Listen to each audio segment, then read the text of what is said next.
मित्र हो नमस्कार. भारतीय स्वातंत्र्याची 75 वर्षे मोठ्या उत्साहात साजरी होत असताना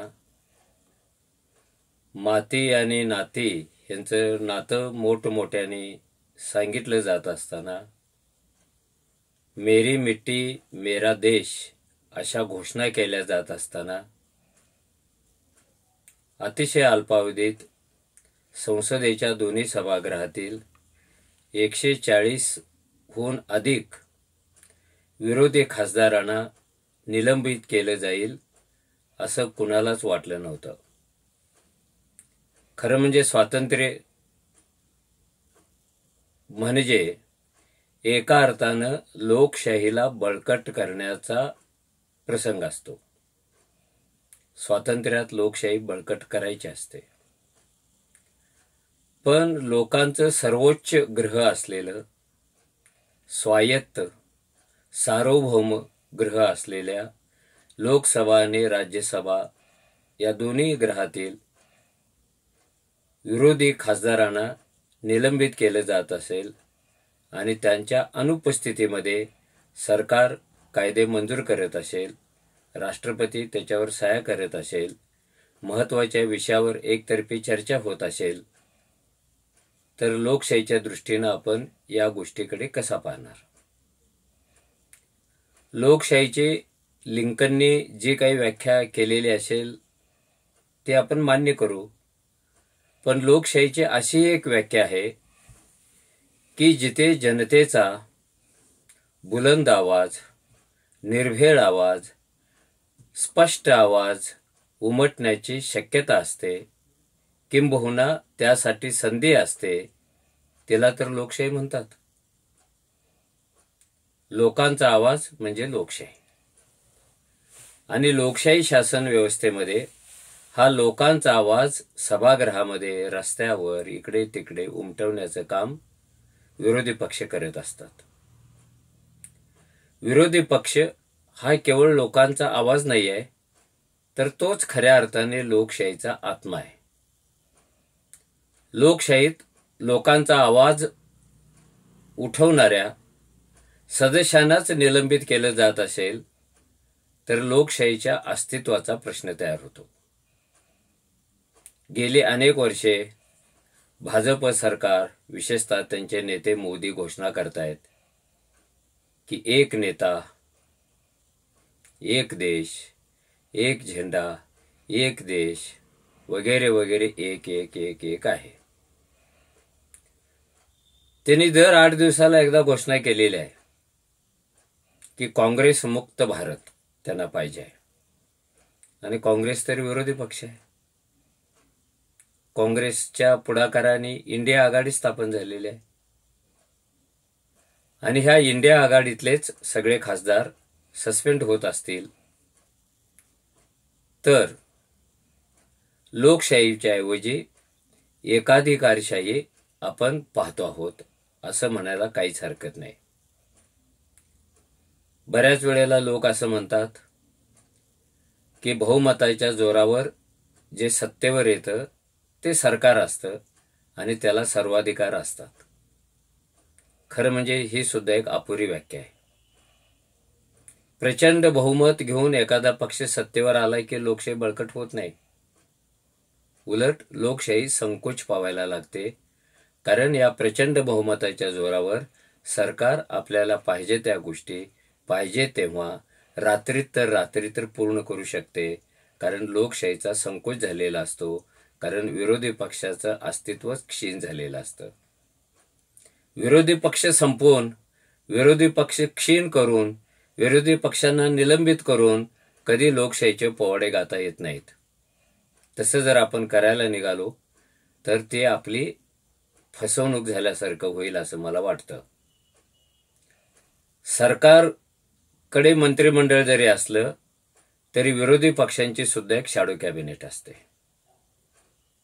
विरोधी पक्ष नेता जो असतो त्याला पंतप्रधानाचा दर्जा असतो, मंत्र्याचा दर्जा असतो. पण सगळेच सस्पेंड होत असतील तर शॅडो कॅबिनेट ही गायब. विरोधी पक्ष नेत्याचा रोलही गायब, सगळेच गायब होईल आणि प्रचंड बहुमताच्या जोरावर सरकार चालवणारी एक यंत्रणा शिल्लक राहील. विरोधी पक्ष म्हणजे नुसतेच घोषणा देणारे आणि सरकारवर टीका करणारे नसतात. देश कुठे जायला पाहिजे, देश कसा जायला पाहिजे याचा विचार करून सत्ताधाऱ्यांवर अंकुश ठेवण्याचे काम विरोधी पक्ष करत असतात. अंकुश ठेवण्यासाठी एक मोठी शक्ती लागते. त्यामुळे ज्या व्यवस्थेमध्ये विरोधी पक्ष प्रबळ असतो त्या व्यवस्थेतली लोकशाही अधिक प्रबळ होत असते. जर विरोधी पक्ष क्षीण असतील, त्यांचा आवाज बंद केला जात असेल तर स्वाभाविकपणे तो लोकशाहीचाच आवाज बंद केला असा त्याचा अर्थ होतो. यापूर्वी कधी कोणत्या सभागृहामध्ये सदस्य निलंबित झाले नाहीत असं माझं म्हणणं नाहीये. आपल्याकडे स्वातंत्र्य मिळाल्यानंतर खूप लवकर सदस्य निलंबित होण्याची पद्धत पण चालू आहे. पण यासारखे ते नव्हते. 150च्या आसपास सदस्य निलंबित होणं, रोज 50, रोज 100, रोज 30 अशा प्रकारची घटना यापूर्वी आपल्या लोकशाहीने कधी पाहिलेली नव्हती, जे आपण पाहतो आहोत. हे सदस्य निलंबित काय गेले? 2 तरुणांनी नोकरीचा विषय घेऊन लोकसभेमध्ये उडी मारली आणि तिथून गोंधळाला सुरुवात झाली. विरोधी पक्षांचं म्हणणं होतं की जे स्वायत्त सभागृह आहे, सार्वभौम सभागृह आहे, त्याला एक शिस्त आहे, त्याला एक प्रतिष्ठा आहे, अशा सभागृहात उडी कोणी मारली त्याची चौकशी सरकारने करायला पाहिजे आणि त्या प्रकरणात नेमकं काय तथ्य आहे हे सभागृहात सांगायला पाहिजे. ते पंतप्रधानांनी तरी सांगायला पाहिजे किंवा गृहमंत्र्यांनी तर सांगायला पाहिजे. पण दोघांपैकी एकानेही ह्या विषयावर ब्र काढला नाही आणि विरोधक आपली मागणी मांडत राहिले, आवाज उठवत राहिले. सभागृहाचं काम बंद पडलं आणि त्याबरोबरच गैरवर्तन केल्याबद्दल ह्या सगळ्यांचं सदस्यत्व निलंबित झालं. खरं म्हणजे विरोधी पक्षाला हक्क आहे, अधिकार आहे की सभागृहात जे दुर्घटना घडते, अनुचित प्रकार घडतो, त्या प्रश्नाचं उत्तर मागणं सरकारकडे हा विरोधी पक्षांचा हक्क आहे. राज्यघटना सांगत असली तर त्या सभागृहाचा सभापती, अध्यक्ष हा पण स्वायत्त असतो. त्याच्या ताब्यात ते सभागृह असतं. तो जे काय बोलेल ते अंतिम जरी असलं तरी इथे संसदेत घडलेली घटना ही अतिशय महत्वाची आहे देशाच्या दृष्टीनं, लोकशाहीच्या दृष्टीनं. त्या संदर्भात जाब विचारणं, उत्तर मागणं हे गैर आहे असं मला वाटत नाहीये. पण सरकारने त्याच्यावर उत्तर द्यायचं टाळलं आणि विरोधक आक्रमक झाले. हा पहिलाच विषय नाही आहे की जिथे पंतप्रधानांनी ब्र काढला नाही. मणिपूर जळाल्यानंतर 5-6 महिने आपले पंतप्रधान काही बोलतच नव्हते. नंतर कधीतरी सभागृहाच्या बाहेर आणि सभागृहात थोडंफार ते बोलले. तोपर्यंत सुप्रीम कोर्टाचा एक निवाडा पण आलेला होता.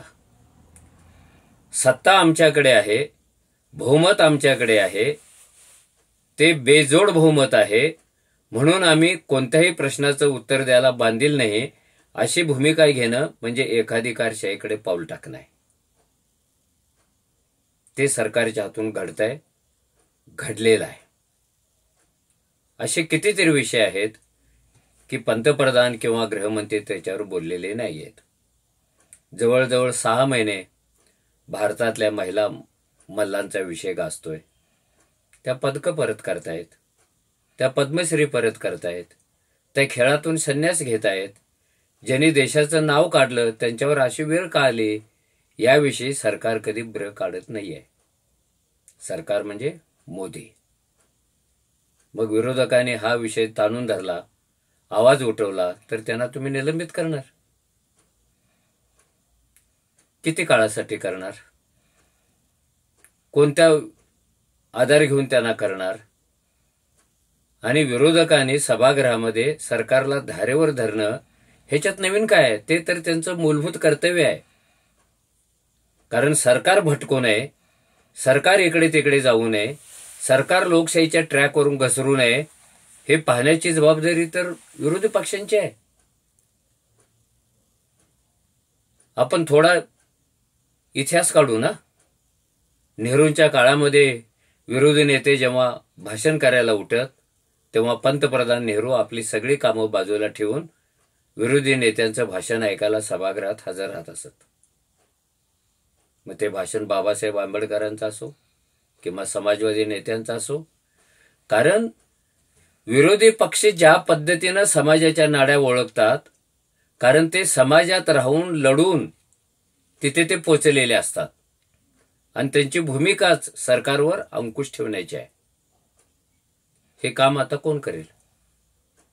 जर जवळपास 150 खासदार निलंबित झाले असतील तर हे काम कोण करेल? किंबहुना ती करणारी यंत्रणाच असू नये असं सरकारला वाटत असावं. तुम्ही सभागृहामध्ये सगळे पराक्रम सांगता, अमुक केलं तमुक केलं, भारत महाशक्ती होणार आहे, तो कशी होणार हे फक्त मोदींनाच माहिती आहे. ज्या देशात 80 कोटी लोक सरकारने पाठवलेलं अन्नधान्य खाऊन जगतात, तो देश महाशक्ती कसा होणार आहे? ज्या देशामध्ये नोकरी मिळत नाही म्हणून रोज 8 तरुण आत्महत्या करत असतील तर तो देश महाशक्ती कसा होणार आहे? देशाची संपत्ती वाढली म्हणून देश महाशक्ती होत नाही, कारण प्रत्यक्षात ही संपत्ती लोकांची वाढलेली नसते तर देशातल्या 4 भांडवलदारांची वाढलेली असते. हा सगळा जो लेखाजोखा आहे हा विरोधी पक्ष मांडत असतो, त्याचं ते कर्तव्य असतं. त्यामुळे बाबासाहेबांनीही राज्यघटना सादर करताना, राज्यघटनेवर चर्चा करताना विरोधी पक्षांचं महत्त्व अधोरेखित केलेले आहे. कोणत्याही एका पक्षाची दादागिरी, कोणत्याही एका पक्षाने मिळवलेलं अमानवी बहुमत, सैतानी बहुमत हे दुसरं तिसरं काही नसून ते लोकशाहीला धोकादायक असतं. बॅलन्स हा पॉइंटच खलास होतो लोकशाहीमधला. तो जर टिकवायचा असेल तर बाबासाहेब असेही म्हणाले होते एका भाषणामध्ये की विरोधी पक्षामध्ये जे कोणी ब्रिलियंट असतात, राष्ट्राचा नीट विचार करणारे असतात, संघर्ष करणारे असतात, त्यांना सुद्धा मंत्रिमंडळात स्थान द्यायला पाहिजे. इतकं मोठं स्थान विरोधी पक्षांना असायला पाहिजे असं राज्यघटनेचे शिल्पकार डॉक्टर बाबासाहेब आंबेडकर सांगत होते. पहिल्या निवडणुकीमध्ये जेव्हा काँग्रेसचेच लोक सगळे राज्यघटनेवर आले तेव्हा नेहरूंना वाईट वाटलं होतं. लोक म्हणतील काँग्रेसनेच आपले सगळे लोक निवडून आणले आणि विरोधी पक्षाचे उमेदवार पराभूत केले. नेहरूंनी स्वतः पुढाकार घेऊन पत्र पाठवून विरोधी पक्षातल्या काही सदस्यांना त्या समितीत येण्याचं निमंत्रण दिलेलं होतं आणि विरोधी पक्षाचं महत्त्व अधोरेखित केलेलं होतं. शेवटी हा इतिहास आहे. आता हा इतिहासाची पानं ओलांडून आपला देश नव्या इतिहास निर्माणकर्त्याकडे निघालेला आहे असं वाटतं. जर लोकशाहीमध्ये सत्वच राहणार नसेल, कारण लोकशाहीचं सत्व म्हणजे विरोधी पक्ष आहे. ज्यांना लोकशाही पाहिजे असेल त्यांच्यावर जबाबदारी विरोधी पक्ष जपण्याची आहे. विरोधी पक्षांचा आवाज बुलंद करण्याची आहे. मला व्यक्तिशः असं वाटतं की लोकांनी या गोष्टीचं गांभीर्य लक्षात घ्यावं आणि लोकशाहीच्या दृष्टीने येणारे दिवस आणि येणाऱ्या रात्री ह्या खूप चांगल्या असतील असं मला वाटत नाही. त्या चांगल्या घडाव्यात असं वाटायचं असेल तर लोकांनी स्वतः संघर्ष करून जी लोकशाही मिळवली, 75 वर्षे जगवली, ती अधिक चांगल्या पद्धतीनं संवर्धित होईल याची काळजी त्यांनी घ्यायला पाहिजे. असंच माझं आव्हान आहे, अशीच माझी विनंती आहे. धन्यवाद.